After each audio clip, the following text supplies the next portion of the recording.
Donald Trump says Israel's strikes on Hamas targets in Qatar does not advance Israel or America's goals, adding that he feels very badly about the location of the attack.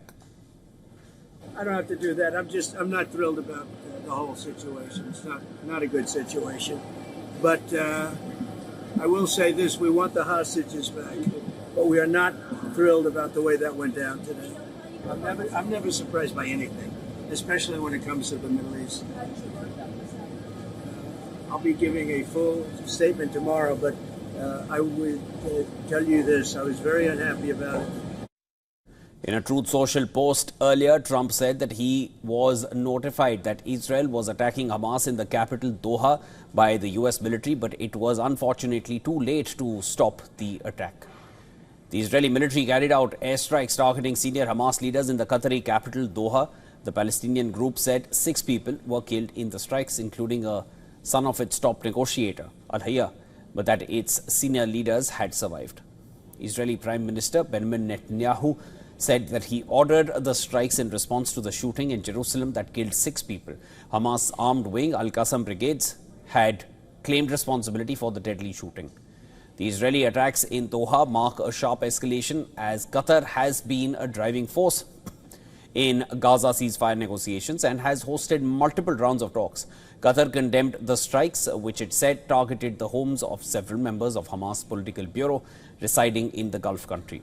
The attack has drawn swift condemnation from across the region and beyond. Saudi Arabia denounced in the strongest terms what its Ministry of Foreign Affairs called the brutal Israeli aggression and the flagrant violation of the sovereignty of sisterly state of Qatar, adding that it affirms its full solidarity.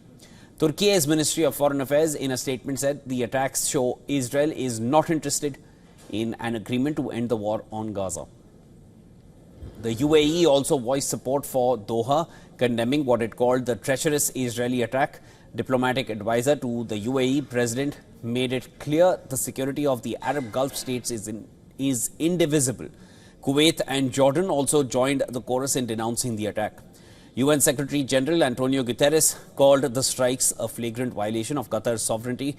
United Nations Security Council will reportedly hold an emergency meeting on the Israeli attack on Hamas in Qatar, and that's scheduled to take place today on the request of countries including Algeria. And this is not the first time that Israel has pursued its enemies on foreign soil. In August, just recently, Israeli strikes in Yemen's Sana'a killed Houthi Prime Minister Ahmad al-Rahawi alongside several Houthi ministers. Then a day before that, Israeli drones struck near Damascus and killed 6 Syrian soldiers. Last year, in September, Israel killed Hezbollah leader Hassan Nasrallah after its fighter jets carried out an airstrike on the Hezbollah leader's underground headquarters in Beirut. And in July last year, Israel killed Hamas political leader Ismail Haniyeh in Tehran through an airborne guided projectile that hit a special residence for military veterans in the north of Tehran.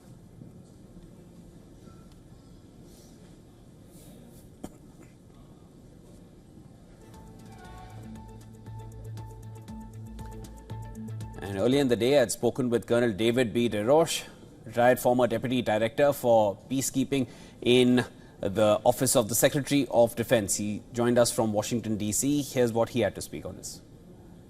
I was very unhappy with this. I mean, they view this as an affront, as a violation of their sovereignty, and as in part of a prolonged campaign that some people in Israel and the United States have used to try to denigrate Qatar's role in the world, saying that Qatar is too close to Hamas.